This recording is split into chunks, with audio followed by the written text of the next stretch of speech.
sportif laa nag man sport laa xam jàng liggéey waaw te man sport moom je pense que ni waaw yàgg naa ci de ba ma juddoo laa xam sport laa bëggoon football waaw Mansour Pape Thiaw génnal li nga xam te ne tey moom moo di liste joueurs yi nga xam te ne tey ñoom ñoo nar a bokk ci jogante bi nga xam moo nar a dox si diggante Sénégal ak Soudan le 5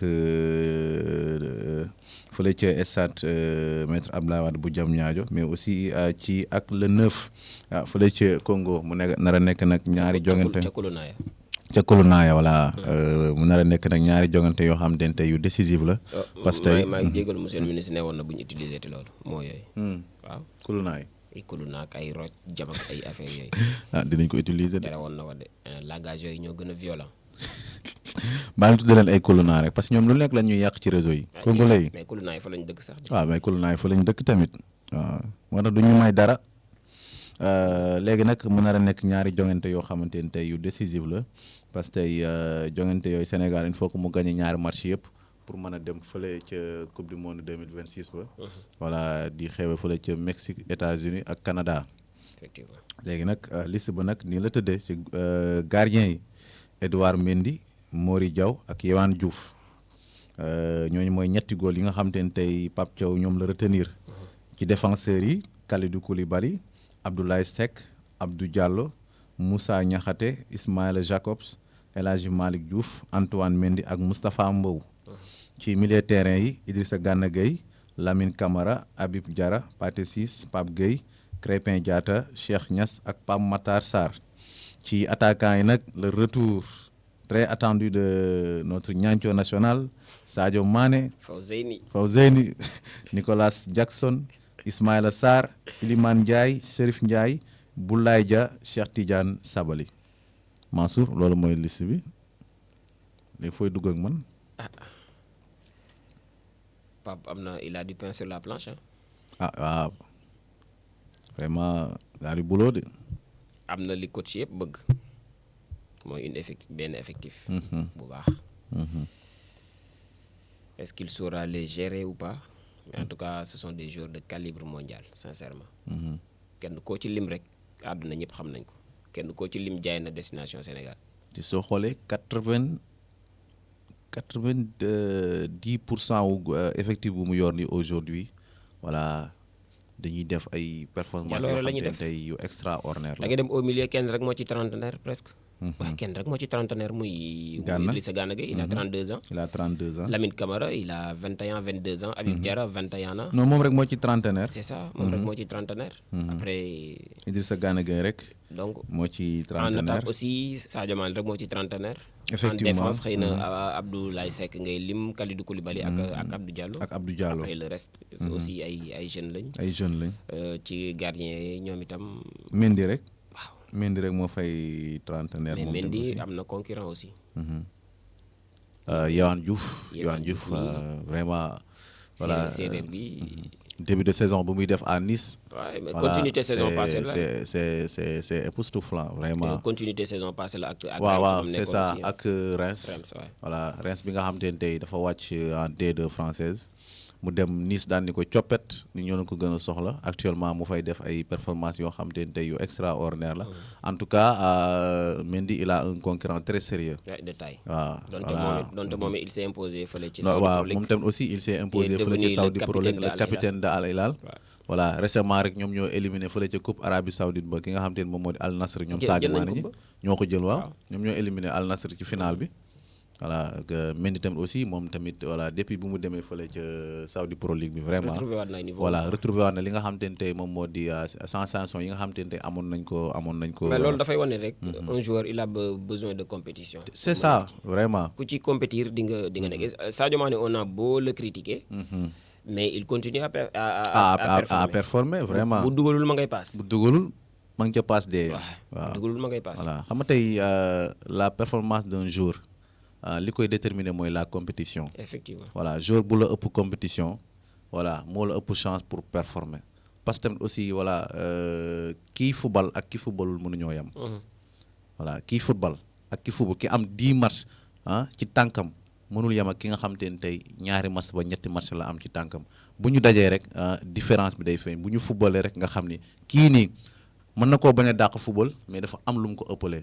parce que tey la compétition moo lay permettre yow jour bi soo duggee ci biir terrain nga am repère. la compétition moo lay permettre yow soo duggee ci biir terrain li nga bëgg a def day yomb voilà boo cuqee sa tànk yi mu wuy si la nga laal bopp bi mu wuy si la bu dee gardien yi bu dee loxo yi da lay wuy si parce que tey am nañ habitude voilà di def loolu. léegi nag soo gëjee góol bu dee ci góol yi soo gëjee góolu da ngay perte repère. voilà parfois mooy ngay def ay sorties yoo xamante ne tey voilà délibéré la parfois nga def voilà nga jàpp bal bi mu rëcc parfois nga def un mauvais jugement du ballon voilà mais soo xoolee par exemple ñun la chance que nous avons 3 gardiens yoo xamante ne tey kii compétissent. ñetti góol yoo xam ne ku ci nekk sa club da ngay góolu muy Edouard Mendy muy Mori Diaw muy Yehwan Diouf. nga nekk ay titulaire ci sa club loolu nekk na loo xamante ne c'est une chance rare nga dem ci suñu équipe africaine yi nga dem fekk fa 3 gardiens yoo xam te ñoom ñëpp ay titulaire indiscutable la ci seen club. En défense aussi tout le monde est titulaire. te aussi en défense tout le monde est titulaire ci li nga xam te ne moom moo di clubam. ci milieu bi. Krépin Diatta rek nga mën a génne. voilà ci milieu bi Krépin nga génne. nga mën a génne arrière droit la koy utiliser. te arrière droit la koy moom arrière droit la koy utiliser sax. effectivement mais nag cette fois-ci daf ko boole ci li nga xam te ne moom moo di milieu yi. est-ce que voilà daf koy maintenir foofu noonu tey wala daf koy bàyyiwaat ci li nga xam te ne moom moo di fële ca arrière droit bi. en attaque aussi. Nicolas Jackson mën naa perdre sa place de titulaire. waaw loolu nag ñu ngi koy xam mais est-ce que dina ko perte. je pense que c'est la grande interrogation parce que aussi. xam nga Sénégal tam ñun ñëpp coach lañ ma coaché rek. waaw coaché la. man su ma doon teg Fawzeyni laa fay teg. pour quelle raison. mais Fawzeyni da ngeen ko bëgg a génne suñu équipe bi nii quand même. non pas génne ko ci équipe bi man kay waxuma dañ koy dugal. mais dañ da koy lay wóor ni côté dama la laaj gauche kay. da lay wóor ni côté gauche Iliman Ndiaye ko moom. côté gauche Iliman Ndiaye ko moom. côté gauche Fawzeyni moo fa daan nekk. waaw mais instant bii Iliman Ndiaye ko moom. léegi Fawzeyni foo ko yóbbu. Fawzeyni dans l'axe. mu pointe. waaw. loolu nga gis. mais Ronaldo dañu koy def ak Portugal. waaw Ronaldo dañ koy jouer le point fële ca Portugal. jeex na. léegi à droite da fay génne Ismaïla Sarr. yow gis nga les débuts de Ismaïla Sarr ak yàlla leen cat seexlu. en tout cas man si j'étais Pape Thiaw si j'étais à la place de Pape Thiaw man j'aurais reconduit le même 11 bi nga xamante ne moo joué contre Angleterre. Voilà Sadio dama koy xaarloo parce que aussi on ne change pas une équipe qui gagne en football. loolu la ñuy wax Sadio yàgg na fee ne di gagné de. te équipe loolu la rek Sadio kenn du ko changé. non xam nga tey waxuñu Sadio yàggu fee nekk ñuy gagné. mais xam nga tamit aussi le match contre Angleterre match de référence la. màggatee rek màgget nga. non man bokkuma ci ñaar Sadio dafa màgget man ba léegi dama gëm ni le Sénégal a besoin de Sadio Mané.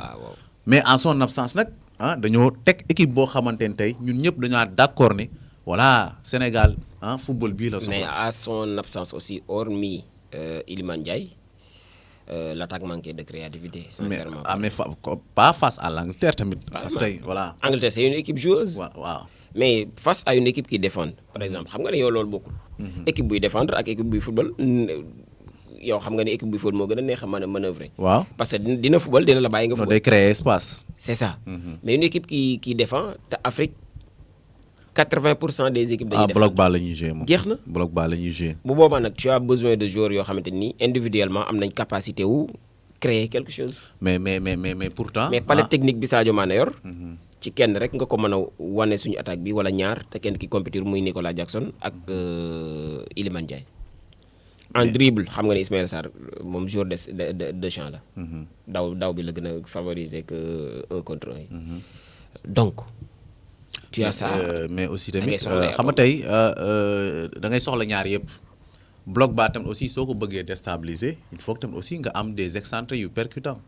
c'est ça waaw yoo xamante ne yuy jël la profondeur di laaj dans le dos de la défense loolu moom mooy permettre voilà te loolu pour nga am ko tamit aussi il faut que nga am des excentrés yoo xam yu virevoltants la yu nangoo daw.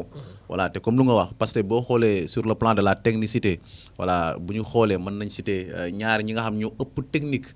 c'est nos 2 leaders techniques ci équipe nationale xëy na peut-être mooy Iliman Ndiaye ak Sadio Mané.